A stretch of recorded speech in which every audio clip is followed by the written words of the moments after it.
Good morning, students. Welcome to the third session of the chapter We Are Not Afraid to Die If We Can All Be Together. The story, as you said, is about a captain, his wife Mary, his two children, who wanted to follow the footsteps of Captain James Cook, and they went for round the world voyage through a boat named Wave Walker. They practiced for 16 years, and they practiced with the boat also for for a few months, and tested in the roughest weather. And then they started the journey from Plymouth, the year 1976. And the first part of the journey from Plymouth to Cape Town went very well. Before leaving Cape Town, they took the help of two crewmen, Larry and Herb, because they knew that they had to face the southern part of the Indian Ocean. Now, as they had thought that there might be a storm, really it happened. The Christmas day passed on very well, the New Year's day also passed on very well, and 2nd of January the storm came. But before the storm came, they made certain preparations, and their preparations was to bring the mainsail down, to raise the storm jib, then to lash everything, then to double lash everything. They wore the oilskins, then they wore the life jackets, they attached the lifelines, and they waited for the storm to come. The first indication of the storm was an ominous silence. Suddenly everything became silent, and then came a growing roar. They thought it was a wave, they thought it was a cloud, but it was a wave, and this wave came and struck the wave walker. Automatically the captain's head, he was there at the steering wheel, his head was smashed into the steering wheel and he was thrown out. Now, as he was still attached with the lifeline, and the wave walker was capsizing. But another wave came, the wave walker became straight, the lifeline also was jerked out, and he was brought on the boat.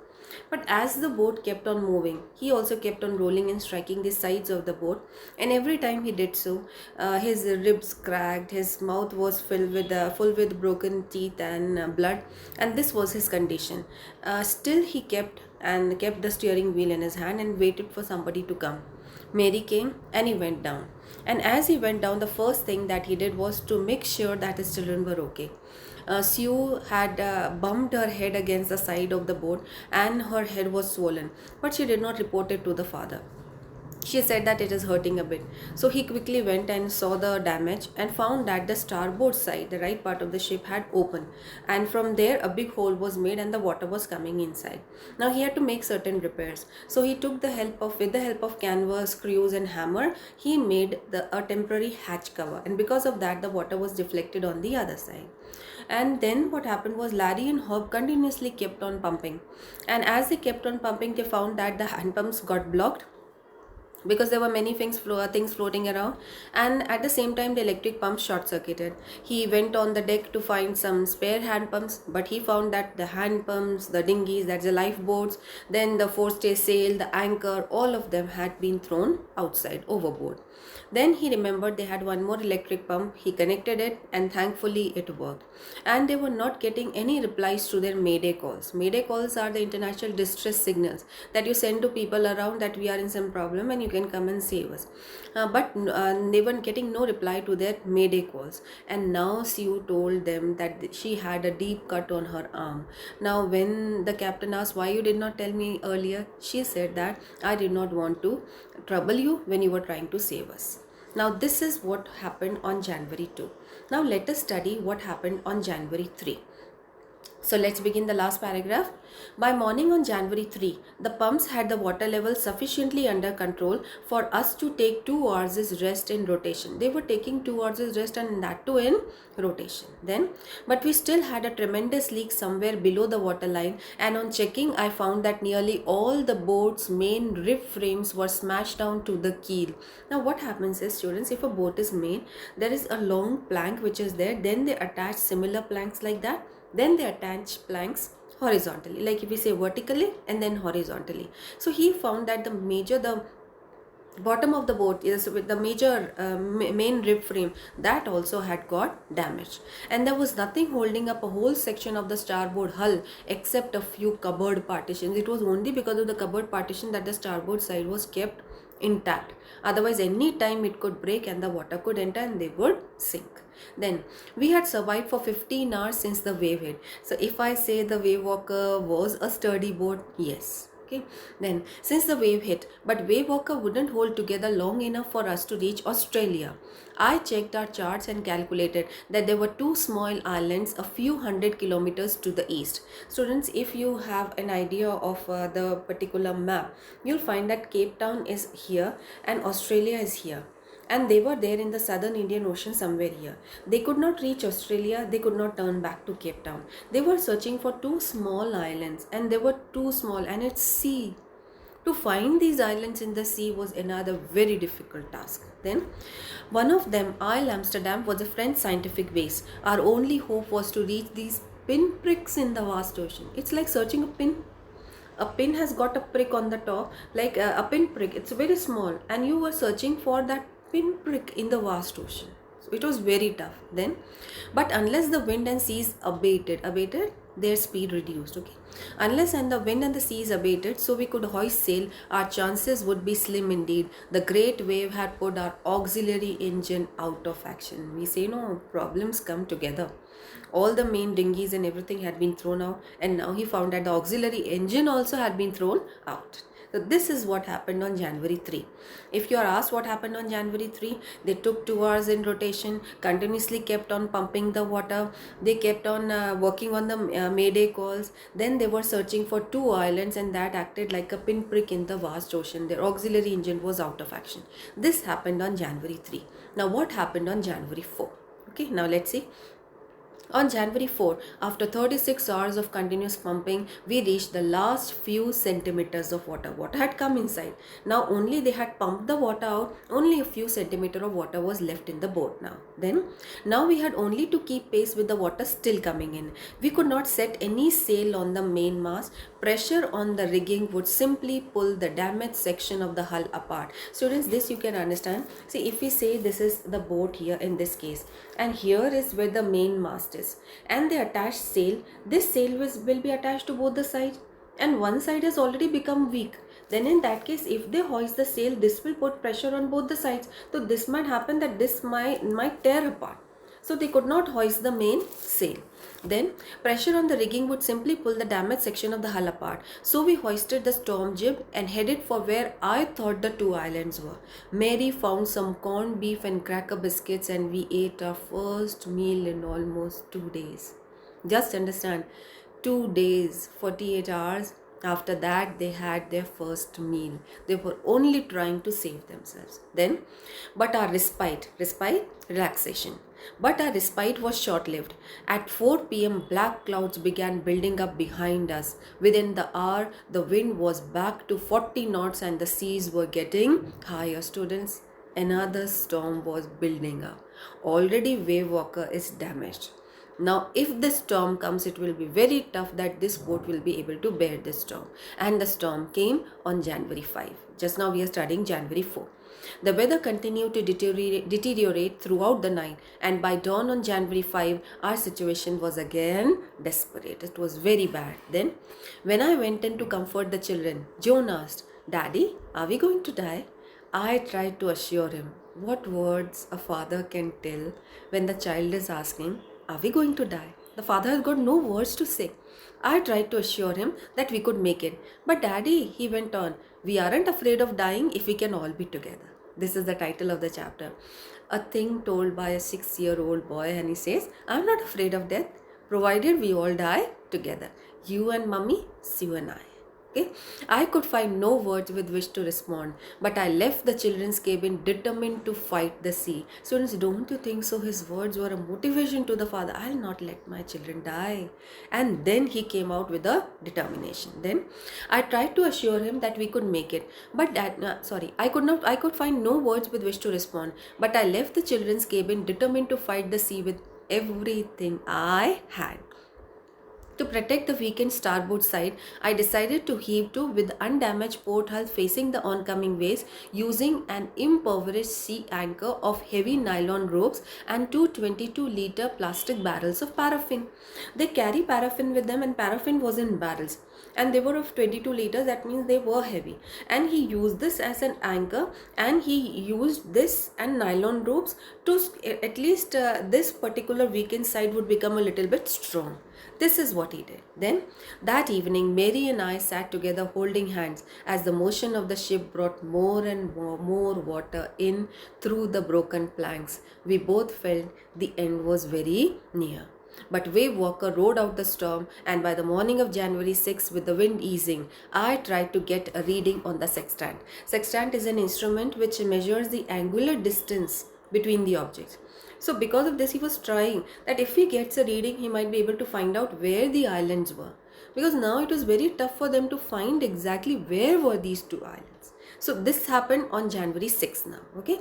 Then I tried to get a reading on the sextant. Back in the chart room, I worked on wind speeds, change of courses, drift and current in an effort to calculate our position. The best I could determine was we were somewhere in 1,50,000 kilometers of ocean looking for a 65 kilometer wide island. You are in 1,50,000 kilometers and looking for a 65 kilometer wide island. That's why it has been called pinprick in the ocean. Then, while I was thinking, Sue, moving painfully, joined me. The left side of her head was now very swollen and her blackened eyes narrowed to slits. Students, you will understand, she got the bump over here. And now what happened? These eyes which were open, they were so black that they had turned to slits now. This was her condition. And what did she tell her father? My head hurts a bit. Do you think so? It was just a bit. It wasn't. But she did not tell the father. These are brave children, brave parents. Then she gave me a card she had made. In such a condition also she had made a card for the father. On the front she had drawn caricatures of Mary and me. If you know what is a caricature, students, you must have seen cartoons. Cartoons are the outline of imaginary people. They are not real. But if a real person, the outline is made, we don't call it a cartoon, we call it a caricature. The difference between a cartoon and caricature is cartoon is outline of an imaginary creature or a person. But caricature is the outline of a living person or a person, human being. That we call as a caricature. And usually they highlight one or the other body part in such a manner, like supposingly somebody has got a pointed nose. They highlight the pointed nose so that everybody comes to know, okay, this is this person. So that's what is known as a caricature. Then on the front she had drawn caricatures of Mary and me with the word, here are some funny people. Did they make you laugh? I laughed a lot as well. Inside was a message. And see this message? Oh, how I love you both. So this card is to say thank you and let's hope for the best. Somehow we had to make it. Don't you think so? This card would act as a silver lining to the dark clouds. What does this expression mean, students? We believe everything is dark around us. There is one or the other thing which can give us a hope. So we say every dark cloud has a silver lining. That means every darkness has got a hope behind it. And here this card acted as a ray of hope. See what the captain did. I checked and rechecked my calculations. We had lost our main compass. Compass tells them the direction. They had lost the main compass. And I was using a spare which had not been corrected for magnetic variation. I made an allowance for this and another estimate of the influence of the westerly currents which flow throughout this part of the Indian Ocean. About 2 p.m. I went on deck and asked Larry to steer a course of 185 degree. Students, he thought by steering a course of 185 degree means nearly turning back. And he told Larry, steer, let's go back. Because he thought that the islands were there. Now see what happened. If we were lucky, I told him with a conviction, I did not feel we could expect to see the island at about 5 p.m. Said this is 2 p.m. right now. 5 p.m. we'll be able to see the island. And then he did something astonishing. What? Then with a heavy heart, I went below, climbed on my bunk and amazingly dozed off. He went to his cabin, went to his bunk bed and slept. Then when I woke, it was 6 p.m. Students, he had expected to see the island at 5. Now it was 6 p.m. That means did they miss the island? From his side, yes. I woke, it was 6 p.m. and growing dark. I knew we must have missed the island, and with the sail we had left, we couldn't hope to beat back into the westerly winds. At that moment, a tousled head appeared by my bunk. Tousled head, it was of John. His whole hair had got tousled. They were not made up because this condition they'll not make up their hair. So it was a tousled head appeared by my bunk. Can I have a hug? Jonathan asked. Right? I want a hug. Jonathan asked. Sue was right behind him. Why am I getting a hug now? I asked. Because you are the best daddy in the whole world and the best captain, my son replied. Not today, John, I'm afraid, because he knew that I missed the island. Why, you must be, said Sue in a matter-of-fact voice. You found the island. What? I shouted. It's out there in front of us, they chorused, as big as a battleship. I rushed on deck and gazed with relief at the stark outline of Isle Amsterdam. It was only a bleak piece of volcanic rock with little vegetation, the most beautiful island in the world. You cannot say it's the most beautiful island in the world. There were very few people there. But why it's the most beautiful island in the world? Because now their whole life is saved because of this particular island. So let's see now the last paragraph. We anchored offshore for the night, and the next morning, all 28 inhabitants of the island cheered as they helped us ashore. You remember, it's a scientific base, so many people don't live there. Only 28 inhabitants, and that too, they were for some research work and all. Then, with land under my feet again, see what are his thoughts. His thoughts were full of all those crew members. Who came first in his mind, just see. With land under my feet again, my thoughts were full of Larry and Herb, cheerful and optimistic under the direst stress. Direst is the extreme worst condition that we say. Were they cheerful? Were they optimistic? Yes. Students, what is this optimism and pessimism? I've explained you earlier also. We say a glass is half full of water. If I look at the glass and I say it's half empty, it's a pessimistic view of life. And if I say the glass is half full, that is optimistic. Optimistic is positive, pessimistic is negative. These people were full of optimism. Then, and of Mary, who stayed at the wheel for all those crucial hours. Most of all, I thought of a 7-year-old girl who did not want us to worry about a head injury. See what's written in the bracket, which subsequently took 6 minor operations to remove a recurring blood clot between the skin and the skull. She said a bit, but which afterwards turned out to be 6 minor operations. So were the children brave? Yes. And of a 6-year-old boy who was not afraid to die. So here the chapter ends. But what you need to understand is, these people were brave, these people were optimistic. But the people who win our admiration are the 2 children, 6 and 7-year age children. And still they are not afraid of death. They motivate the parents and they don't inform them about their injuries. They help them in their own manner, and this is how we say. And the title seems to be very apt, where we understand that this adventurous journey, it could not be completed. It was not successful, but still it taught them something very important in life, and that is, if we remain optimistic, then in that case things are they can be turned into our favor. It is said, no, God helps them, those who help themselves. So now this is what is in this particular chapter. I'll be sending you the notes. You can copy down the notes in your copy, and then I'll be sending you the question answers. Thank you.